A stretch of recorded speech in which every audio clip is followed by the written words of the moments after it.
மத்திய உள்துறை அமைச்சர் அமித்ஷாவும் தொடர்ந்து முன்னிலை பெற்று வருகின்றார். பாஜக சார்பில் போட்டியிட்டு இருக்கக்கூடிய பிரதமர் நரேந்திர மோடி ஒரு மிகப்பெரிய வாக்கு வித்தியாசத்தில் முன்னிலையில் இருந்த நிலையில் மத்திய உள்துறை அமைச்சர் அமித்ஷாவும் முன்னிலையில் இருக்கின்றார். அவர் போட்டியிட்ட தொகுதியில் லட்சக்கணக்கான வாக்குகள் வித்தியாசத்தில் தொடர்ந்து அவருடைய முன்னிலை இருந்து வருகின்றது.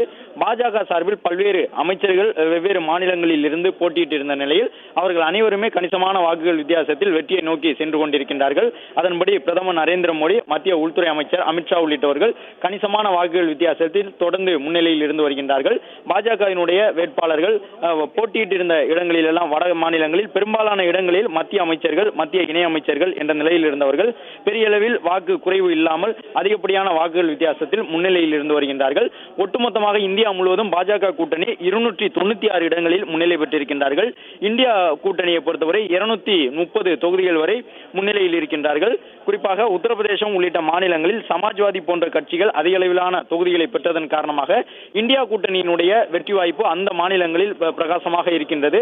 யோகி ஆதித்யநாத் போன்ற தலைவர்களுடைய செல்வாக்கை தாண்டி சமாஜ்வாதி கட்சியின் துணையோடு காங்கிரஸ் இடம் பெற்றிருக்கக்கூடிய இந்தியா கூட்டணி உத்தரப்பிரதேச மாநிலத்தில் ஒரு மிகப்பெரிய வெற்றியை பதிவு செய்யக்கூடிய வகையில் முன்னிலையில் இருந்து வருகின்றார்கள். அதேபோன்று மேற்கு வங்க மாநிலத்திலும் பாஜக இந்த முறை ஒரு மிகப்பெரிய வெற்றியை பெறலாம் என்றெல்லாம் சொல்லப்பட்டது. குறிப்பாக கடந்த மக்களவைத் தேர்தலில் 18 இடங்களில் வெற்றி பெற்றிருந்த பாரதிய ஜனதா கட்சி அந்த தேர்தலில் 22 இடங்களில் வெற்றி பெற்றிருந்த திரிணாமுல் காங்கிரஸை இந்த முறை தாண்டி சென்றுவிடும் பாஜக கூட்டணி தான் மிகப்பெரிய வெற்றியை மேற்கு வங்க மாநிலத்தில் பதிவு செய்யும் என்றெல்லாம் சொன்னார்கள். ஆனால் பாஜக இந்த முறை திரிணாமுல் காங்கிரசிடம் கடந்த காலங்களில் பெற்ற வெற்றியை கூட பெற முடியாத வகையில் பின்தங்கி இருக்கின்றது. அதே நேரம் ஒடிசா மாநிலத்தை பொறுத்தவரை அங்கு ஒரு மிகப்பெரிய சாம்ராஜ்யமாக இருந்த பட்நாயக் குடும்பத்தாரின் சாம்ராஜ்யத்தை சரித்து முடித்திருக்கின்றது பாரதிய ஜனதா கட்சி. ஒடிசா மாநிலத்தில் 2001ஆம் ஆண்டு முதல் அசைக்க முடியாத அரசியல் சக்தியாக இருந்து வந்த நவீன் பட்நாயக் இந்த தேர்தலில் அவருடைய தொடர் வெற்றிகளுக்கு முடிவுரை எழுதப்பட்டிருக்கின்றது. பிஜு ஜனதா தளம் கட்சியினுடைய தொண்டர்களை பொறுத்தவரை தொடர்ந்து 6வது முறையாக நவீன் பட்நாயக் முதலமைச்சராக வந்து இந்தியாவில் அதிக காலம் முதலமைச்சராக இருந்தவர் என்ற பெருமையை பெறுவார், தொடர்ந்து வெற்றி பெற்றவர் என்ற பெருமையை பெறுவார் என்றெல்லாம் கணக்கு செய்து காத்திருந்த நிலையில் பாஜக ஒரு மிகப்பெரிய அதிர்ச்சியை ஒடிசா மாநிலத்தில் பிஜு ஜனதா தளம் கட்சிக்கு வழங்கியிருக்கின்றது.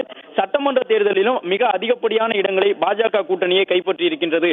அது மட்டுமல்லாமல் மக்களவை தேர்தலிலும் ஒரு மிகப்பெரிய வெற்றியை பதிவு செய்யக்கூடிய வகையில் முன்னிலையை பெற்று வருகின்றது பாஜக கட்சி ஒடிசா மாநிலத்தில். ஆந்திர மாநிலத்தை பொறுத்தவரை தெலுங்கு தேசம் கட்சி அங்கு ஆட்சி அமைப்பதற்கான நடவடிக்கைகளில் ஈடுபட்டிருக்கின்றார்கள். முதலமைச்சராக இருந்த ஒய்எஸ்ஆர் காங்கிரஸ் கட்சியினுடைய தலைவர் ஜெகன்மோகன் ரெட்டிக்கு இந்த தேர்தல் ஒரு மிகப்பெரிய சரிவை ஏற்படுத்தி இருக்கின்றது. மகாராஷ்டிரா மாநிலத்தை பொறுத்தவரை இந்தியா கூட்டணிக்கு வெற்றி வாய்ப்புள்ள மாநிலமாக அது மாறி இருக்கின்றது. மகாராஷ்டிரா மாநிலத்தில் காங்கிரஸ், தேசியவாத காங்கிரசின் சரத்பவார் அணி, அதே போன்று உத்தவ் தாக்கரே அணி கணிசமான வெற்றியை பெற்றிருக்கின்றார்கள். பாஜகவிற்கு மகாராஷ்டிரா மாநிலம் எதிர்பார்த்த வெற்றியை தரவில்லை. அதே போன்று ஹரியானா, பஞ்சாப் மாநிலங்களிலும் விவசாயிகள் போராட்டம் அதிகமாக இருந்த நிலையில் அந்த மாநிலத்தில் காங்கிரஸ் கட்சி கணிசமான வெற்றியை பெற்றிருக்கின்றது. விவசாயிகள் போராட்டத்தின் காரணமாக பாஜக ஒரு மிகப்பெரிய சரிவை பஞ்சாப் மாநிலத்தில் சந்தித்திருக்கின்றது. என்றாலும் கூட பஞ்சாப் மாநிலத்தில் ஆம் ஆத்மி கட்சியும் காங்கிரசும் தனித்து போட்டியிட்டு இருந்த நிலையில் விவசாயிகள் அதிகம் இருக்கக்கூடிய பகுதிகளில் காங்கிரஸை காட்டிலும் பாஜகவை காட்டிலும் ஆம் ஆத்மி கட்சி அதிக பலனடைந்திருக்கின்றது. எனவே ஆம் ஆத்மி கட்சி பஞ்சாப் மாநிலத்தில் அதிகபட்சமாக விவசாயிகள் போராட்டம் நடைபெற்ற பகுதியில் எல்லாம் காங்கிரஸை காட்டிலும் பாஜகவை காட்டிலும் அதிகப்படியான வாக்குகளை பெற்று தொடர்ந்து முன்னிலையை தக்க வைத்துக் கொண்டிருக்கின்றார்கள்.